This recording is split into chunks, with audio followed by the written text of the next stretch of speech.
Hi everyone, I'm Jada Burt and this is In My Tracks. You know that feeling when a song comes on and it's so good that it feels like you're frozen in time? Well, that's what this podcast is all about, the songs that stopped me in my tracks. I chat with musicians about their process, challenges, and inspiration. And you discover your new favorite songs. This week on In My Tracks, we're talking to KNOTTS, an art pop and indie soul band based out of Cincinnati, Ohio. Let's get into it. Hello and welcome to In My Tracks. I'm your host, Jada Burt, and today I'm speaking with Adelia from KNOTTS. Hi there, how are you? Hi, I'm good. How's it going? I'm great. Thank you for being here. Yeah, thank you for having me. Of course, I'm super excited to jump in. So, before we get into KNOTTS and how that all began, I'd love to know where and when your love of music began.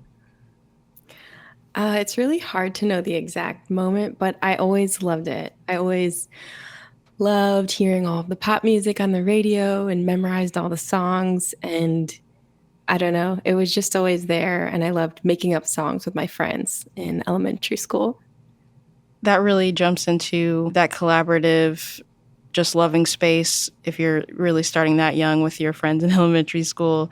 What do you remember hearing that initially piqued your interest? There is this weird, vivid memory of me by myself in my backyard. And I keep on singing this melody that I heard in The Wedding Singer. It was the violins were playing during the wedding in The Wedding Singer, and it was like, and basically it's a Journey song. It's Don't Stop Believing, but it's violins, and I just kept singing it to myself because it was such a beautiful melody. Oh my gosh. I mean, is that not like the song in all of our hearts? Once you hear it, you never stop hearing it, and it just stays with you for life. So that is super Absolutely. sweet. Oh my gosh. But that's all really nice to hear how you really started falling in love with music from your friends and then from movies as well. So how did Yeah. you start the band? So the band got started. I was working on some solo songs, and I was working on them by myself and with a drummer at the time. And I went to go see a show, and I heard this amazing band play. And so I found the photographer online that was taking pictures of that band, and I found out who the keys player was, and I messaged him on Facebook and was like, that set was incredible. And I was like, I'm finishing up a record right now, and I would love to hear your thoughts on it. So that person that I saw, his name was Antoine Franklin, and he came in the studio that week, him and his kids, and he listened, and he put the finishing touches on the Is It Art Yet album, and we've been making music ever since then. He knew a guitarist who was Jordan Antoine Wilson, who plays with me now, and that was the initial not situation. We've went through drummers since then, and our current drummer is Isaiah Cook. That's a wonderful lineup. I mean, honestly, I want to take it back to when I first saw you play. I saw your set opening for Thundercat, and Oh, I so was like, cool. oh my gosh, I love this. I love KNOTTS. I'd never heard of your band, and so I was just really excited to hear that you all were local to Cincinnati, and I'd love to know more about that particular experience. Oh, that's awesome. I'm so glad you got to catch that set because that Yeah. was, a very amazing moment for the band. Mhm. But yeah, that show, the energy was out of control. We had a bunch of guest people playing with us too, Trent Becknell and Sam Rusher. So that was really special too. But yeah, playing a crowd of that size was new to us, but it was so much fun. What would you say was your favorite part about kind of putting the band together and finding your sound? Like, how did that all come together? Yeah, so when I was finishing up my first album, Is It Art Yet? I noticed that I was leaning into tinges of soul. So I wanted to bring that out more, and that's why I brought in Antoine Franklin. And then that's kind of what kept happening. I kind of bring this indie folk element, and Antoine brings this amazing R&B keys element, and Jordan brings this blues element, and Isaiah has this crazy energy as a drummer. So we have all of our strengths, through this like indie lens. I don't know. That's my favorite part is just all of the gumbo that makes up our sound. Yeah, exactly. I mean, because listening to your latest record, I was like, okay, there are so many influences, so many different types of genres and mini genres. There is so Yeah. much to chew on. And so, what does that look like while you're in the writing phase and then the actual production phase? Does it start with you having the song written out on paper and then you flesh it out with the band? It really depends on what's going on. Sometimes it'll be more like what I came up with is going to be more or less what the finished product is Oh. with, I don't know, with the band filling it out. But sometimes it's like just lyrics and then the band will bring out their, contributions. And the thing that I always like try to keep it is like weird. Yes. Like that's something that I say a lot. It's like, okay, let's do that, but like weirder. That's the way to do it. I mean, that's what keeps it interesting. And like, that's something that's consistent throughout all of your work. It doesn't sound like a copy of anything. It's completely original. And I always know that I'm going to find like truly original feeling sounds from your music. Thank you. Of course. So thinking about the beginning of, you putting this band together, what is the story behind your name? Yeah, so I was a solo person at the time and I was thinking, what am I going to name this project?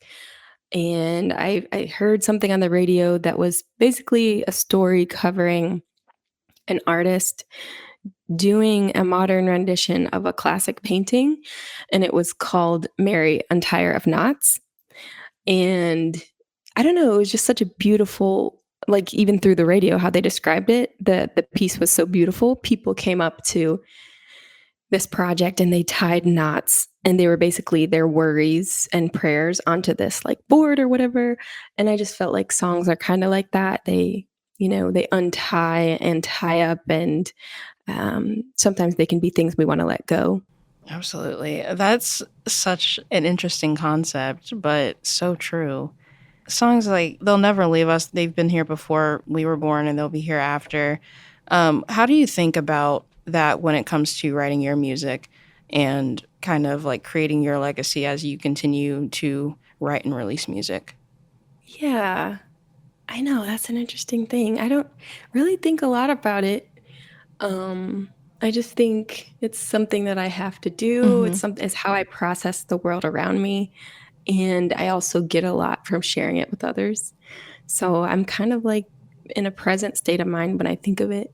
But no, that is really cool that I get to leave it for however long the internet will keep it, or whoever have, the Ribbon Dancer album in their basement 20 Hmm. years from now. It's cool. Yes. But something I found really cool and awesome about you is that you are back in school and studying music again. So, could you tell me more about how you made that decision? I think it's just awesome to make that decision to continue your education while you are still, writing and producing and performing. Mhm. That's cool. I didn't know you'd ask this question, so that's cool. Um, so I have been really, really happy to. I've been doing knots for since really seriously since 2018, and sometimes the promotion side and the gigging side can be really intense. And I kind of got to a place where I know I needed a change, and so that's when I started thinking about going back to school. And I started thinking about just like giving myself more tools to make music because um, I'm basically self-taught musician, and so it's really cool to now get these skills where I can translate it into my songs and compositions, like theory and singing, like voice lessons, like becoming a different, better. Not say I wouldn't say better, but having more tools as a singer. At this point, you're already doing what so many students aim to do while they're in school. Like, I want to write and Yeah. release music, and you're already doing that. And you're saying, I'm going to go back and get more education while I'm doing this. So I just want to commend you for that. And I'm excited to see what you do with that. Yeah, maybe we'll have, like, some opera or something on an album or, Yes. like, some strings, some crazy strings. Yes, exactly. You're gonna be like, I'm going to use 15 chords in this song because I Yeah. can and it sounds good and I know why it sounds good. Yes. So yeah, it can only go up from here. But thinking about your process while you're writing and producing your songs and working with your bandmates, what would you say is your favorite part of the process? I love all of it. I love, like, the first moment of an idea and then sticking with that idea and then bringing it to the band and getting their feedback, and then recording. So, yeah, like, I really do love all of it. I guess maybe if I'm recording it myself, I don't like editing, but everything else, like the mixing stage and everything, I love. I love all of it. I couldn't just choose one. Hmm. That's the best position to be in, honestly, right? You know, you have the best chance of not getting burnt out. So I love to hear that you love it all. Yeah, the performing aspect too, like, I'm addicted to it, so, yeah, every part of making the music I love. Thinking further into that, it was really interesting to hear how you met your bandmate Antoine, and he kind of brings a different sound to what you bring.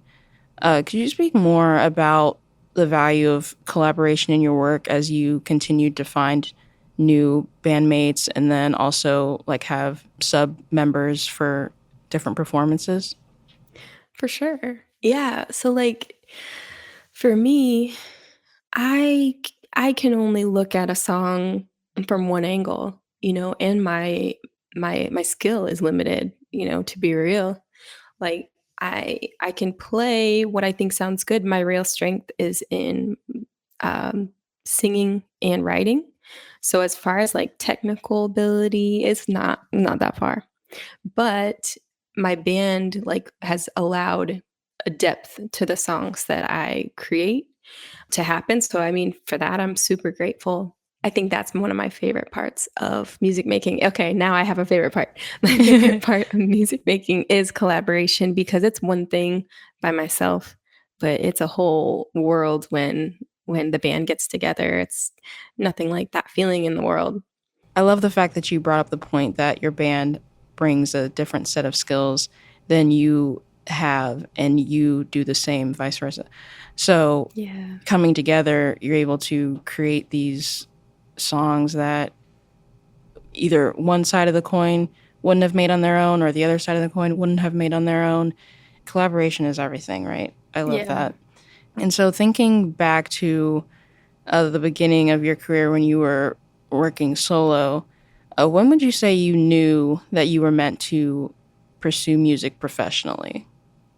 I don't remember a time where I didn't wanna do it, so it's hard to say the exact moment. I think there was a time where I was a little distracted, like, I was, working as an assistant audio engineer at a recording studio, so I was doing a lot with other bands, and, I think for a couple years, I thought maybe I kind of forgot why I got into that. Yeah.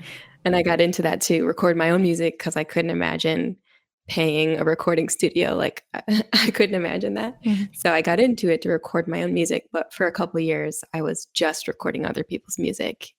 Um, and then I kind of just had a wake-up call like, "Oh, I need to just focus on my stuff."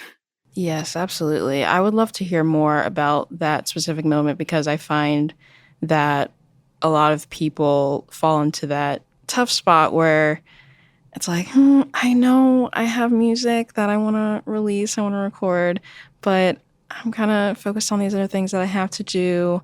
How did you really like get out of that and Yeah. say, okay, this is my time. I'm doing it right now and I I really need to carve out this time and space for me. It was a lot of things. For one thing, um, I started my own uh, business where I was taking on clients and recording them, and it was not for me. Um, so there was that tension, like, I actually don't like this. Yeah. So there's that. And then I was gonna have a new baby. I was pregnant and I was gonna have a daughter. Um, and I was just thinking, like, I really want her to see me following my dreams.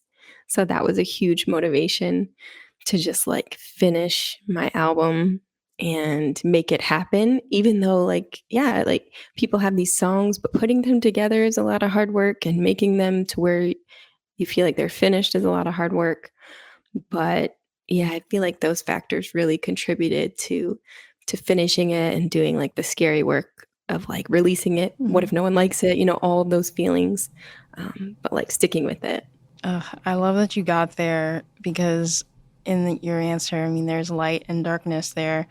But going towards the light, how do you balance motherhood with your creativity, with your music, as both sides are so all encompassing?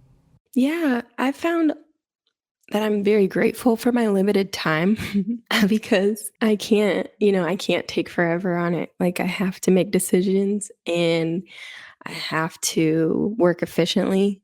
So I'm kind of grateful for that. Like, my kids keep me grounded in and not like falling into a spiral of perfectionism in a way.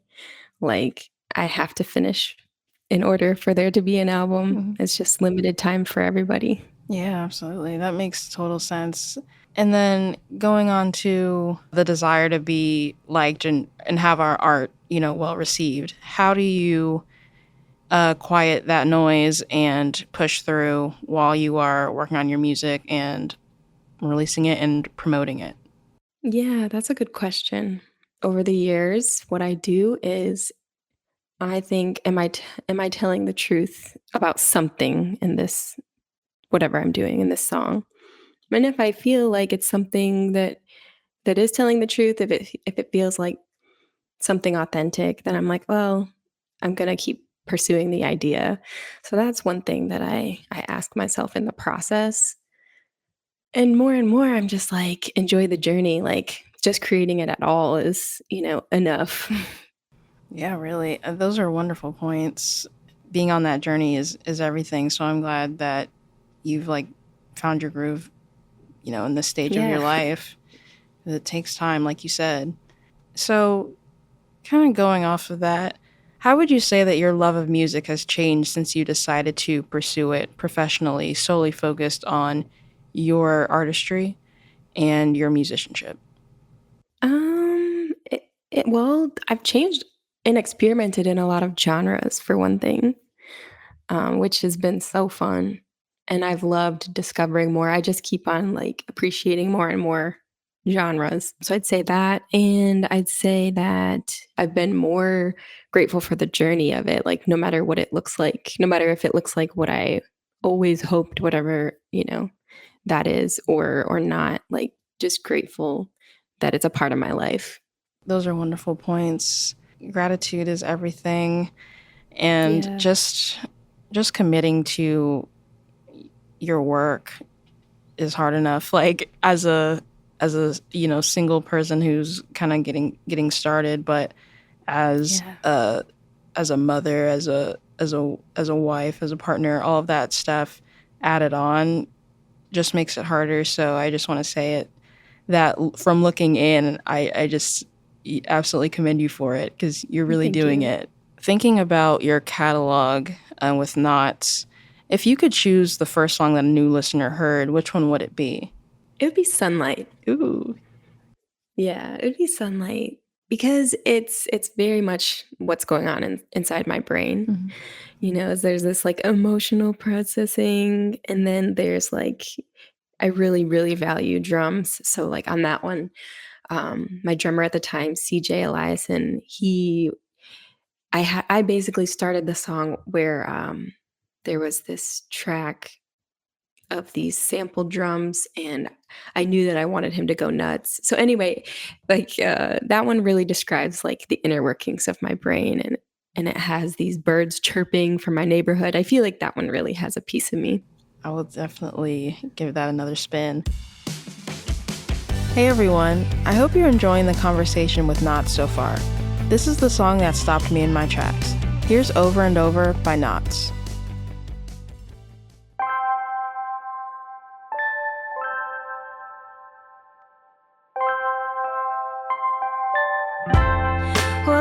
to come back to is the song.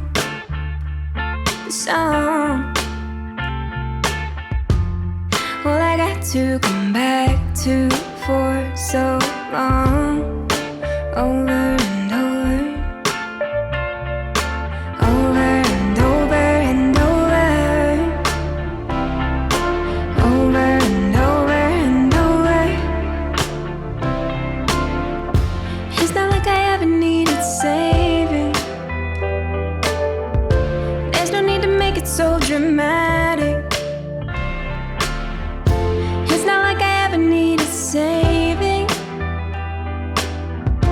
You were just my best friend from the attic.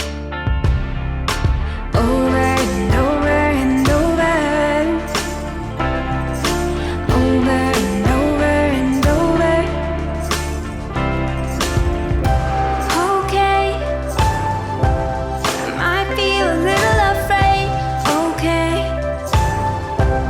I might feel a little unsafe. Okay, okay, okay, okay.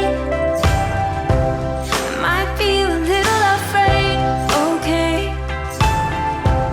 I might feel a little unsafe. Okay, okay, okay. But nothing changes. Just the season, just the year. Nothing changes.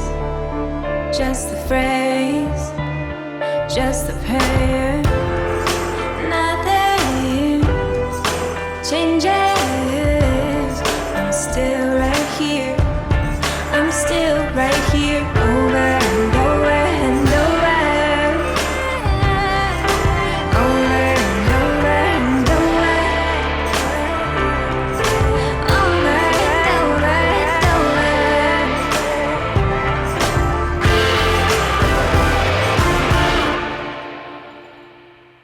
All right, so I picked your song Over and Over.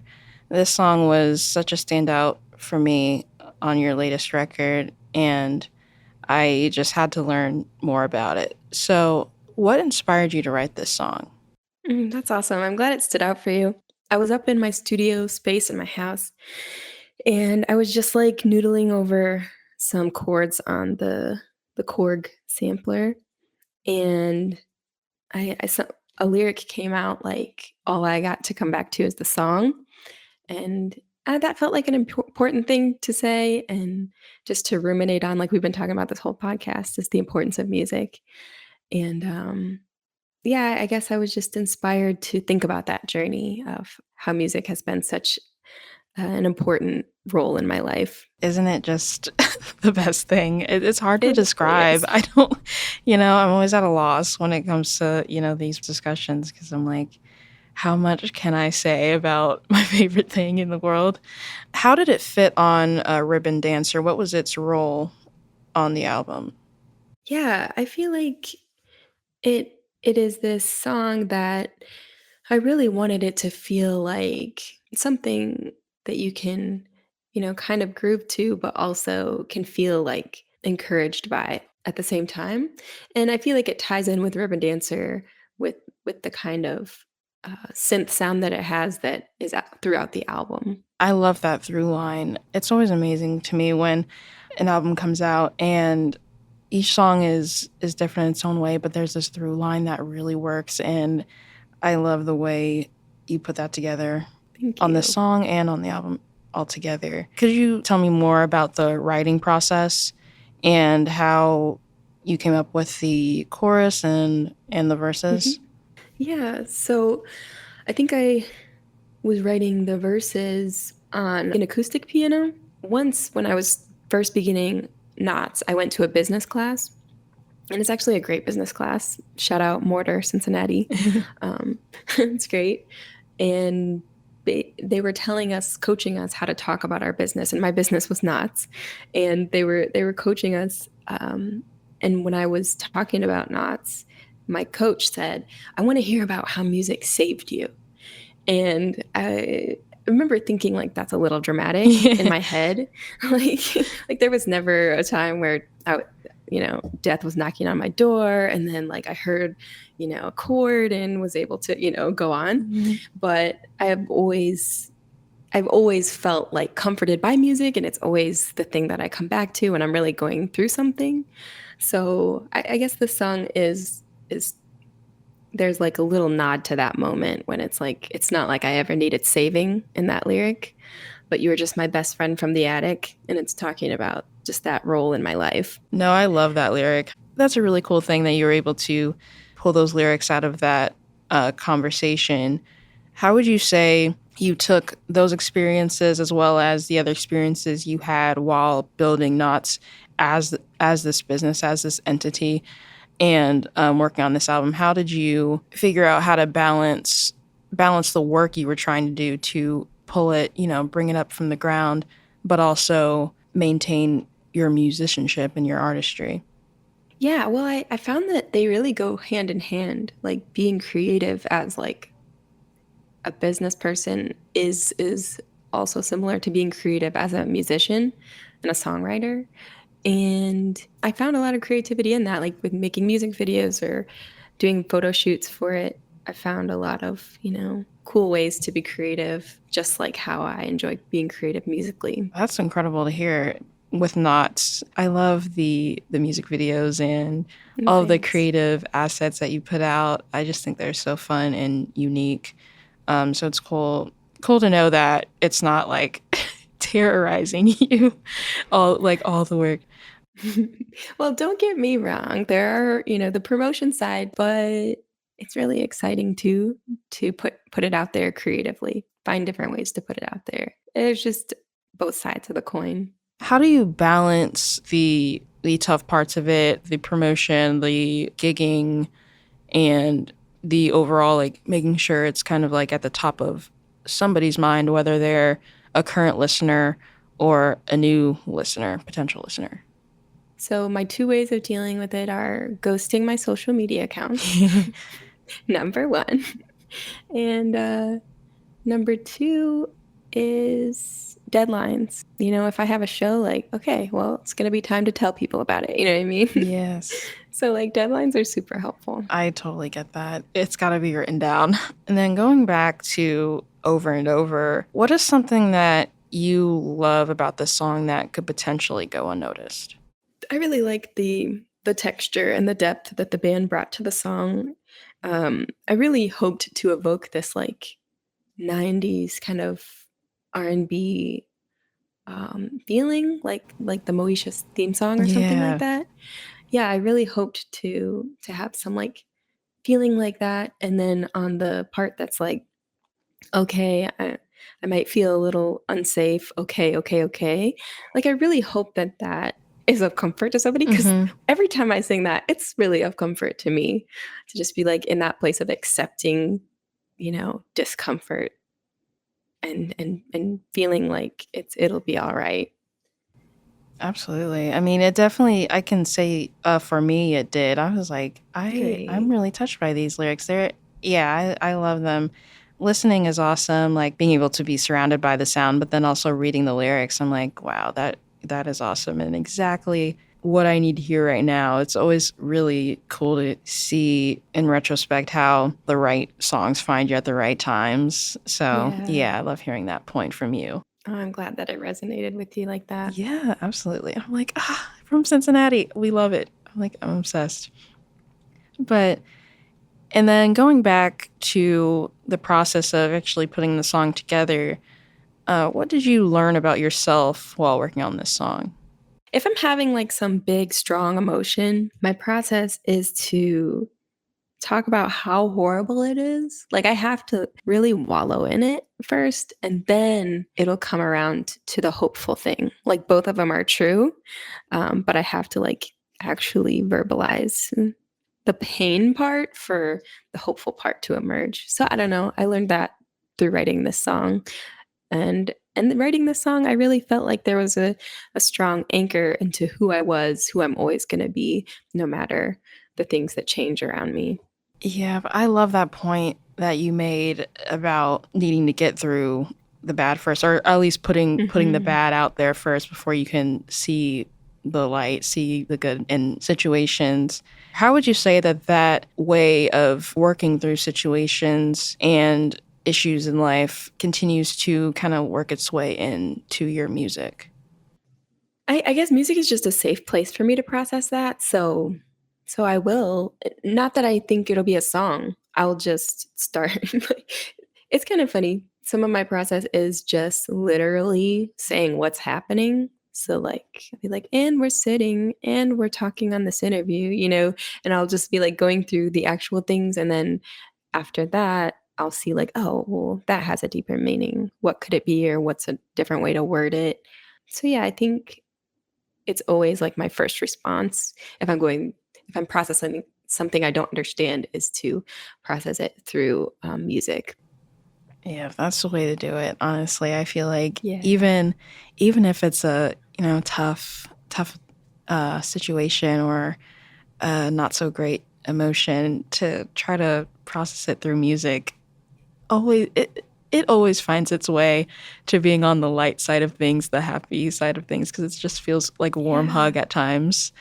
And For sure. yeah, and it's great to be able to create your own comfort through your own music. So now that you've had some time since you've released the song and released your album, how would you say that you feel when you listen to this song? I feel glad that the band and myself put it together. I feel happy with the way it turned out. And I really like the ending that's very distorted. Yes, me too. Oh, man. I live for that. I'm like, anything that just makes something unique. But yeah, that too, I'm just like, okay, we love that. I love the loudness there. Kind of gone into this about how you process your emotions and different situations in life. But thinking about listeners, your current ones and potential ones, who do you hope to reach with this song? Yeah, I hope to reach anyone going through an uncertain time. I hope like that they can feel like how I felt, that even though I might be in a confusing time right now, I know myself and I'm still going to be here. I think that's my favorite part, is like the part that says I'm still right here. Because I think as you get older, that is kind of like actually a marvel, that all of this time you've been here, and today you're continuing to be here. So I hope that it reaches anybody who needs reassurance of that. Yeah, absolutely. And it'll definitely be a help to anyone going through that. And since we have been talking about Ribbon Dancer, I'd love to take a moment for the album and kind of discuss more of the emotions and situations that led you to create this body of work, even before you decided Over and Over was going to be track 6. I'd love to know how that started and how you got to, the finished product. Yeah, so it's been such a fun process. And it really began to me after I released Is It Art Yet? And I got a lot of good reception on the song Until You.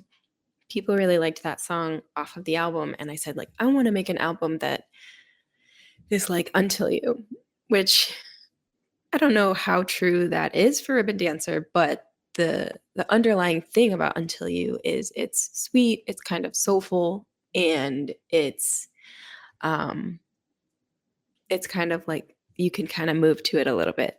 So basically, those are the three ingredients for Ribbon Dancer. There was like this like groove ability and fun and I don't know, colorful to me. So yeah, that's kind of how it came. How do you balance as you continue to create, albums and write singles and stuff? How do you balance the reception from the audience with your perception of the songs you're writing? Like, how do you kind of make sure the audience is a factor in a certain way, but not the main factor? Because I certainly, when I listened to River Dancer, I wouldn't have known that at all. I was like, these are brand new sounds. This is just compounding on the catalog you had. So I'd love to know how you managed to do that, where you had that in the back of your mind, but you still created these new sounds and just continued to explore. Yeah, no, I think ADHD helps. Yes. Shout out to her.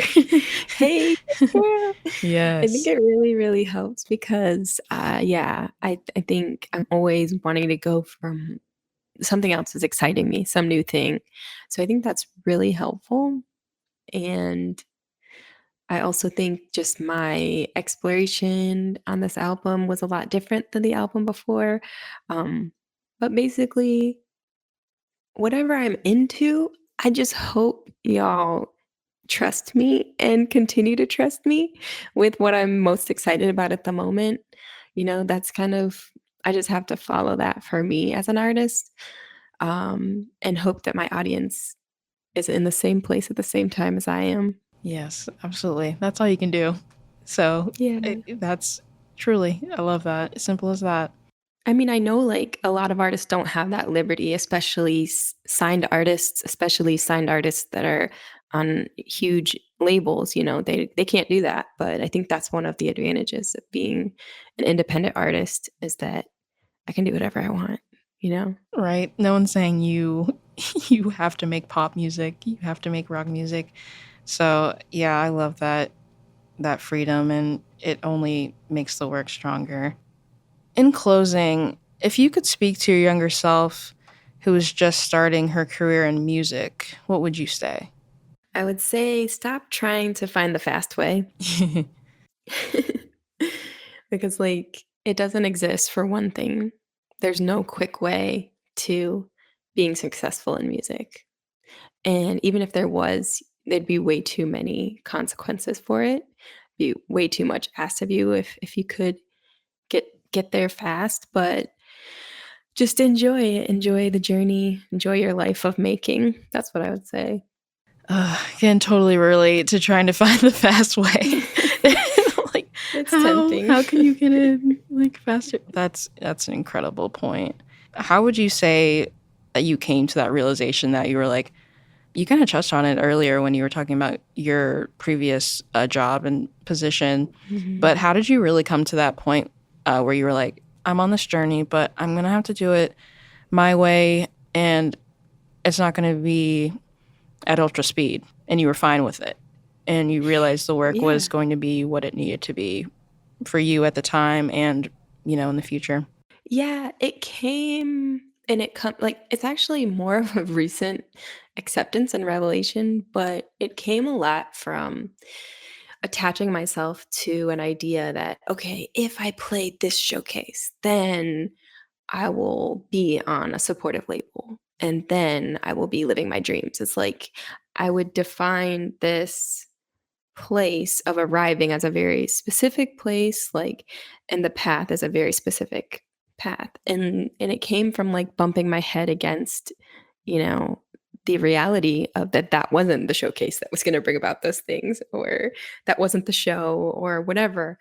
But so like I've stopped attaching, scenarios to that outcome, and I've just accepted that this is a really cool journey, and sometimes I need to take a step back to enjoy it for where I am today, no matter what it looks like 10 years from now. Absolutely. I mean, that's the best place to be, comfortable where you are, and then also knowing where you want to be, but maintaining that gratitude that you spoke about earlier, like having that is everything. So I love that point that you made. But how would you say in your day-to-day life that you kind of push yourself to like stay present and appreciate where you are while you still have your eyes on, whatever prize you have set? I think community in every like facet really helps to foster that. I feel like we can feel like life makes more sense when we're around others and sharing life with others. So I think, yeah, keeping the perspective of others really helps. And then just like, kind of more practical things like what, appreciating the sun, appreciating nature. I feel like this is a therapy session and I'm here for it. But Yes. yeah, like But, thinking of 3 things that you're thankful for at the end of the day, that kind of stuff, like, really helps to, like, bring it back to what's important. Yeah, absolutely. I mean, it really can be as simple as that. I love that you're there and you said it's like kind of a recent thing. I mean, it takes a long time to get there, but I'm glad that you're there and still able to create and maintain your personal life and your mental health. There's so much to balance. Like I could go There's a on and lot on to and on. balance, for sure. But yeah, I'm happy that you're there because yeah, it takes a minute. I think it does take a minute, and that's what I'm realizing. Like when I was young 20s, I think the goal was so important, like, and that was all that, you think you're gonna live forever, and you're only obsessed with the next big thing.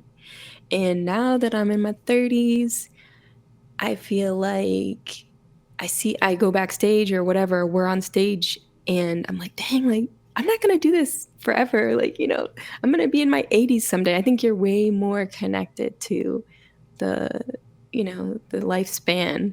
And so you can be like, oh, appreciate this, soak it in. That makes my head swim. I'm like, oh no, we can't do this forever. No. I mean, in some capacity, but yeah, whatever. But no, I love that. I love it. That's a lovely place to be. And, being able to be that present, even when you're performing and, the set ends is just where it's at. So I'm happy that you're there and I can't wait to see what you continue to do. And so we spoke a lot about Ribbon Dancer, the album and the process, and then, of course, Over and Over. But what else are you excited to promote? Yeah, the biggest thing is I'm excited to play the Ribbon Dancer album out live. And just to get it into people's hands. I'm excited to share it and plan a spring tour and a summer tour around it. Well, I will be there. And yeah, I'm excited. I love hearing albums top to bottom. So I'm excited to hear what you do live. Oh, yeah, it's going to be very fun. Yes. And of course, I mean, it pairs so beautifully with those seasons. So I cannot wait. And so where can people find you? We spoke a lot about social media, the beast that it is. But yeah, where can we stalk you? So people can find KNOTTS on Bandcamp, Spotify, Apple Music, and Instagram at KNOTTS Band. Thank you so much for chatting with me. Our conversation went in waves. I had no way of knowing that it would go in, but it was such a wonderful journey. It was such a pleasure talking with you. And you know what to do. Go to her shows, follow her, keep up with KNOTTS, see them on tour. Thank you so much. Yes, Jada. It's of course. been such a pleasure talking with you and processing all of this. KNOTTS is the band that you need to know. Follow them. And follow the Queen, Adelia Powell Bainey. Cut it out. Thank you for listening to In My Tracks. The show was created and produced by me, your host and friend, Jada Burt. And shout out to Play Audio Agency for recording, editing, and producing the show, and for composing the original theme music you are currently jamming out to. Please rate, review, and follow In My Tracks everywhere you listen, including Spotify, where I curate playlists that pair with each episode. Did you hear a song that stopped you in your tracks? Share it with me. DM me on Instagram at InMyTracksPod, because music is meant to be shared. See you next time.